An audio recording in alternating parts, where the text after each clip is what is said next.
नमस्कार दोस्तों, स्वागत है आपका टारगेट पीसीएस चैनल पर। और आज जो हम प्रश्न लेके आए हैं, अब मेंस का दूसरा दिन है आज प्रश्न लिखने का। अब हम प्रतिदिन एक प्रश्न का उत्तर आपसे यहाँ पे रूपरेखा सहित मॉडल आंसर उपलब्ध कराएंगे। जैसा कि आप सामने स्क्रीन पर देख रहे हैं कि एक प्रश्न ज्योग्राफी का है। इसको पहले हम इसकी रूपरेखा तैयार करेंगे और उसके बाद इसका मॉडल आंसर आपको दिखाएंगे। और डेली ये प्रक्रिया चलने वाली है, इसलिए आप चैनल को अगर सब्सक्राइब नहीं किया तो सब्सक्राइब कर लें। सबसे पहले हम प्रश्न को पढ़ते हैं। प्रश्न लिखा हुआ है, जलवायु से आप क्या समझते हैं? जलवायु को प्रभावित करने वाले कारकों की चर्चा कीजिए। ये सब प्रश्न जो है, अगर आपका 125 शब्द में आता है तो भी ठीक है 8 नंबर में, और 200 शब्दों में आता है यानी कि 12 अंक में तो भी ठीक है। तो शब्दों की संख्या घटा बढ़ा के, यानी जब विस्तार में लिखने होगा तो हम थोड़ा सा विस्तार में लिख देंगे 200 में, और 125 में आएगा तो थोड़ा संक्षिप्त रूप में लिख देंगे। तो इसकी रूपरेखा क्या होगी? सबसे पहले आप तो ये देखिए कि पहला जो की पॉइंट आपको मिल रहा है कि जलवायु से आप क्या समझते हैं, तो सबसे पहला की पॉइंट मिला हमें जलवायु, यानी इसकी परिभाषा दे दीजिए आप। पहले में आप जलवायु के बारे में बता दीजिए। फिर जलवायु को प्रभावित करने वाले कारक, इन पर चर्चा कर दीजिए। दूसरे नंबर पे आप जलवायु से कारक बता दीजिए, कौन कौन से कारक उसको प्रभावित करते हैं। और अंत में आप एक छोटा सा निष्कर्ष दे दीजिए। तो कैसे देंगे, क्या करेंगे? तो सबसे पहले जलवायु की जो बेसिक परिभाषा है उसके बारे में समझ लीजिए। जलवायु होता क्या है? देखो, एक चीज होता है मौसम और एक होता है जलवायु। तो जलवायु मौसम होता है मतलब जो अल्पकालिक और सीमित समय में, छोटी छोटी जगह में। और जो जलवायु होता है, जलवायु के बारे में कहा जाता है, इसकी प्रभाव किसी विस्तृत क्षेत्र में दीर्घकालिक अवस्था, यानी कि इसकी अवस्था कैसी होगी? दीर्घकालिक होगी। दीर्घकालिक अवस्था में दीर्घकाल में मौसम में मौसम में जो जो दीर्घकाल में मौसम तैयार होता है, मतलब जो दीर्घकाल के अवस्था में मौसम के औसत को, जो मौसम, कभी मौसम कैसा होगा, कभी मौसम बहुत जल्दी बदल जाता है, ये चीज़ आप जानते हैं, लेकिन जलवायु नहीं बदलती है। जलवायु लंबे समय का एक औसत होता है। तो ये अगर परिभाषा में देंगे तो 2 लाइन की परिभाषा दे दीजिए, किसी विस्तृत क्षेत्र में दीर्घकालिक अवस्था में मौसम के औसत को जलवायु कहते हैं। बस हो गया, पहला पॉइंट आपका फाइनल हो गया। अब आप इसी के साथ ये आपका जो क्या है ना, परिभाषा हो गई, लेकिन आप थोड़ा सा और इसमें लिख दें। अगर ये 200 शब्दों में पूछता है तो थोड़ा सा और लिखेंगे इसमें कि विभिन्न संस्थाओं द्वारा, जैसे 30 से 31 वर्षों के मौसम परिवर्तनों की शोध के आधार पर जलवायु का आकलन किया जाता है। जलवायु का आकलन 30 से 31 वर्षों के एक औसत के रूप में जो आकलन किया जाता है, वही जलवायु है। फिर लिखें इसमें, जलवायु स्थलमंडल, जलमंडल, वायुमंडल और जैवमंडल सबको प्रभावित करता है। ये तो बहुत इंपॉर्टेंट चीज़ है कि जलवायु जो है आपकी, ये स्थलमंडल को भी प्रभावित करेगी, जलमंडल को भी, वायुमंडल को भी और जैवमंडल को। इतना लिखने के बाद आपका पहला पार्ट हो गया कंप्लीट कि जलवायु से आप क्या समझते हैं। घबराइए मत, मैं इसका मॉडल आंसर भी दिखाऊंगा आपको। पहले आप कोशिश करिए इस चीज़ को समझने की कि परीक्षा में अगर प्रश्न आता है तो कैसे लेंगे। अब लिखो, जलवायु को निम्नलिखित कारक प्रभावित करते हैं। नंबर 1 लिख दीजिए, अक्षांश। नंबर 1 अक्षांश। अक्षांश कैसे प्रभावित करते हैं? आपको पता है कि पृथ्वी जो है आपकी कई अक्षांशों में बटी हुई है। ठीक है, तो इसमें जैसे मान लीजिए कर्क रेखा हो गया, ये मकर रेखा हो गया, तो आपको पता है कि किस रेखा पर, किस अक्षांश पर सूर्य तप ज्यादा प्राप्त होता है, सूर्य तप कम प्राप्त होता है। घबराइए मत, इसको भी मैं 2-4 लाइनों में लिखवाऊंगा, अभी आप समझ लीजिए। तो जो जिस पर सूर्य तप ज्यादा प्राप्त होता है वो गर्म होगा, जिस पर सूर्य तप कम प्राप्त होता है वो कम गर्म होगा, मतलब ठंडा प्रदेश होगा। तो आप बता दीजिए इसमें 2 लाइनों में कि अ, सूर्य तप की प्राप्ति अक्षांशों के आधार पर होती है, अतः अक्षांश जलवायु को प्रभावित करते हैं। ठीक है, मतलब आप इस चीज को समझ लीजिए और 2 लाइनों में लिखना है इसको, 2 से 3 लाइनों बस। दूसरा आप लिख दीजिए ऊंचाई। ऊंचाई में भी लिख दीजिए यही चीज। ऊंचाई में कैसे लिखेंगे आप? तो ऊंचाई में दिखा दीजिए कि अब आपको पता है कि हम अपने वायुमंडल में जब ऊपर बढ़ते हैं तो हमारा टेम्परेचर जो है कम होता है। जब ऊपर उठते हैं तो हमारा टेम्परेचर कम होता है।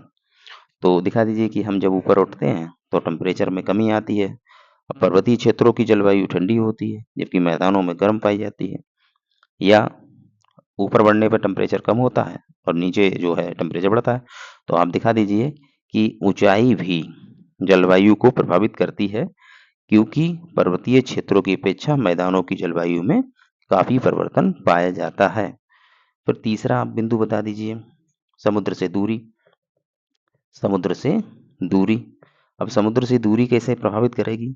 अब आपको पता है, जैसे मान लिया ये जल है, ये जल है और ये स्थल है, तो जो सूर्य किरण इस पर पड़ेंगी, ये पानी गर्म हो जाएगा, और स्थल पर पड़ेंगे तो ये भी गर्म होगा। लेकिन जल जो है स्थल की अपेक्षा देरी से गर्म होते हैं, देरी से ठंडे होते हैं। स्थल मंडल जल्दी गर्म हो जाते हैं और जल मंडल धीरे धीरे गर्म होता है। तो आप इसमें बता सकते हैं कि समुद्र से दूरी में ये पॉइंट लिख सकते हैं कि समुद्र सूर्य तप को देर से प्राप्त करते हैं, मतलब धीरे धीरे प्राप्त करते हैं और उसके टेम्परेचर को धीरे धीरे बढ़ाते हैं, जिससे वहाँ पे उसकी जो हवा है, वहाँ से चलने वाली हवा या स्थल मंडल से समुद्र की ओर जो चलने वाली हवा है वो भी प्रभावित होती है। क्यों? क्योंकि ताप में अंतर आ जाता है जो समुद्र किनारे होता है। जैसे इसमें एक आप उदाहरण दे सकते हैं, उदाहरण भी दे सकते हैं। जैसे एक उदाहरण आप मुंबई का दे दीजिए, मुंबई का उदाहरण दे दीजिए, दूसरा दिल्ली का उदाहरण दे दीजिए। दिल्ली समुद्र किनारे नहीं है, समुद्र से दूरी उसकी ज़्यादा है, मुंबई समुद्र के तट पर है। तो मुंबई की जलवायु दिल्ली की जलवायु से बिल्कुल अलग है। यहाँ आप दूसरा उदाहरण इसमें इसी के तहत पर अभी एक दूसरी विशेषता बता सकते हैं कि मुंबई में दिल्ली की अपेक्षा ज़्यादा वर्षा होती है। मुंबई में दिल्ली की अपेक्षा ज़्यादा वर्षा होती है।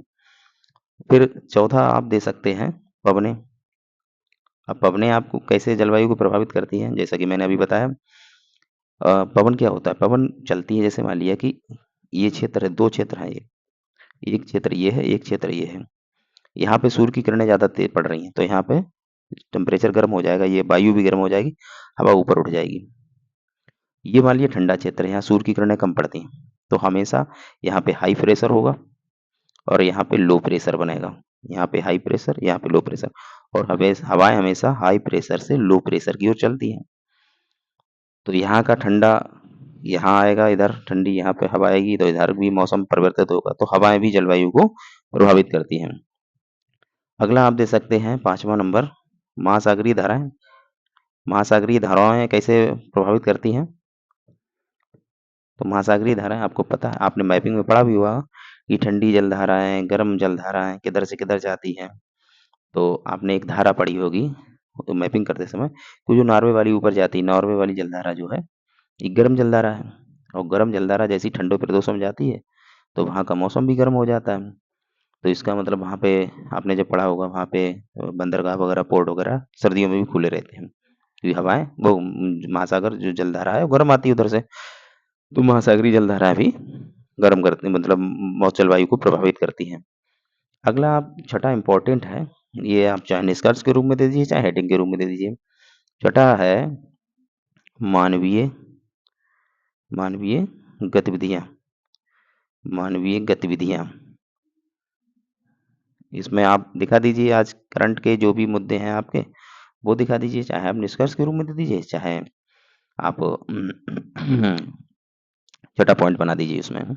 तो उसमें दिखा सकते हैं आप औद्योगिक क्रियाएं हैं, वनों का कटाव है, जो वनों का कटाव हो रहा है, खनन हो रहा है, खनन इत्यादि जो है, उद्योगों से जो वेस्ट निकल रहा है, उद्योगों से जो कचरा निकल रहा है, गंदगी निकल रही है, उसको भी आप दिखा सकते हैं कि ये भी जो है वायुमंडल में आके कार्बन डाइऑक्साइड की सांद्रता बढ़ाते हैं। भाई जो वनों का कटना है, वनों से भी कार्बन डाइऑक्साइड कंट्रोल रहती है, वन कट जाएंगे कार्बन डाइऑक्साइड बढ़ जाएगी।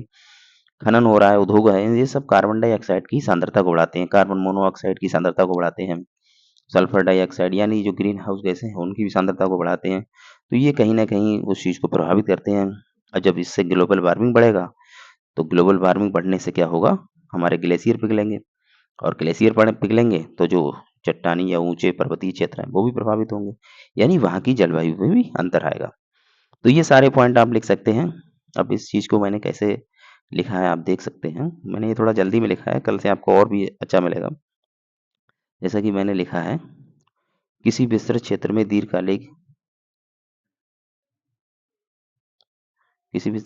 दीर्घकालिक अवस्था में मौसम के औसत को जलवायु कहते हैं। विभिन्न संस्थाओं द्वारा पिछले जो है 30-31 वर्षों में जो औसत रहता है उसी के आधार पर आकलन किया जाता है। ये स्थल मंडल, जल मंडल, जैव मंडल को भी प्रभावित करते हैं। उसके बाद मैंने दिखाया है कि जलवायु को प्रभावित करने वाले कारक कौन-कौन से हैं। इसमें मैंने अक्षांश को भी दिखाया है। जैसा कि मैंने बताया वो सब चीज़ इसमें मेंशन है, आप इसमें देख सकते हैं। ठीक है? और चाहें तो छठे पॉइंट को आप ध्यान रखें, छठे पॉइंट को तो चाहे आप निष्कर्ष के रूप में लिख दीजिए या चाहें तो पॉइंट बना के लिख दीजिए। लेकिन इसी में आप हाल-फिलहाल के उदाहरण दे सकते हैं। जैसे जलवायु परिवर्तन है, ग्लोबल वार्मिंग है, ये सब इसमें ऐड कर दीजिए। अगर ये 200 शब्दों में आता है अगर ये 200 शब्दों में आता है, तो ये जो मैंने लिखा है मॉडल आंसर ये बिल्कुल सटीक है। मैंने 200 शब्दों के लिए ही लिखा है। और अगर ये 125 शब्दों में पूछा जाता है, तो आप इसमें पॉइंटों को जो खास-खास चीज़ें हैं वो लिख दीजिए और जो डिटेल में जो चीज़ें हैं वो थोड़ा-सा स्किप कर सकते हैं। तो मिलते हैं अगली वीडियो में, कल हम लोग नए क्वेश्चन के साथ मिलेंगे। धन्यवाद।